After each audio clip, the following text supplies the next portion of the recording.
As far as the best tries go, we begin with Hufanga of Tonga.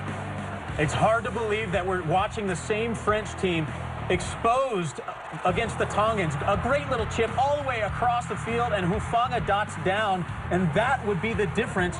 France loses on the day. Yeah, Kurt Morath with the chip. Well done. Hufanga with the try, and then later on a yellow card, but I'll cut him a break on this one. Number 4, Paul Emmerich of the United States. Well, anticipation here. He reads it so well, Emmerich does, and then he just intercepts, goes the distance, and this is the final play of the game for the United States. This is less about the greatness of this try and more about the story of how the U.S. played Ireland. And a great way to cap off that story on 9/11 and down 22-3. And Paul, with the try, you know what, 22-10 makes it look a lot better, makes it feel a lot better. Absolutely, and a big salute to the troops on this very emotional 9/11. Number 3 on the countdown, Ben McCallum of Australia.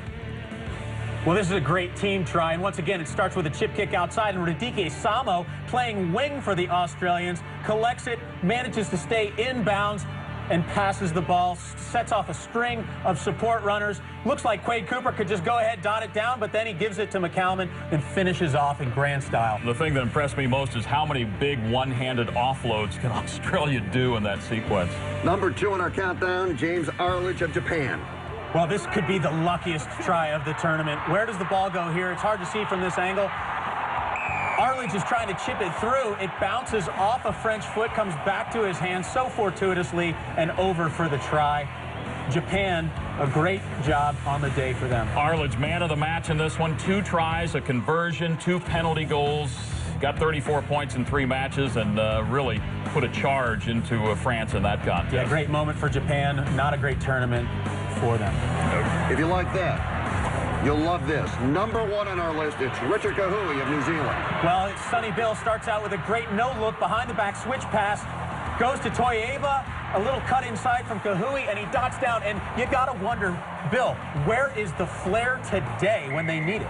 Sonny Bill's on the bench, and look at him here, almost like he's pulling a buck out of his wallet. Hey, kids, go to Disneyland. Top 5 tries. When we come back, we'll look at the best hits. Very best hits. And we'll start with number 5, Radike Samo. Yeah, Radike just reads this correctly. He sees the winger coming in from the blind side, and big guy picking on the little guy. Yeah, 6'6", 260 against 5'11", 205. And the Wallabies, by the way, 147 tackles to 53. Number 4, it's Todd Clever of the United States. Well, Clever was all over the place. Great tackle there. He just reads it well. Gets Tommy Bowe on his back. Great tackle. On the dimensions, Clever 6'4", 215, Bowe 6'3", 200. Number 3, Juan Manuel Leguizamon. And hey, one of these hits for a ball carrier instead of a defender. Bam! Thanks for coming. The escaping Q-tip. Moving to number 2, and by the way, this is the one I had as number 1, Fabio Ungaro. Klyuchnikov, the fullback from Russia, ball off the head, ducks down, never sees it coming, and Ungaro just unloads. Unfortunately for Igor, I think he's still missing a couple consonants there. And controversially, this is number 1 by our staff. It's Paul Williams. I'm not sure there's an attempt to rap there, but it doesn't matter because that is a Namibian who won't forget, or maybe will forget, that game. Yep. Paul Williams, born in Auckland, delivering there.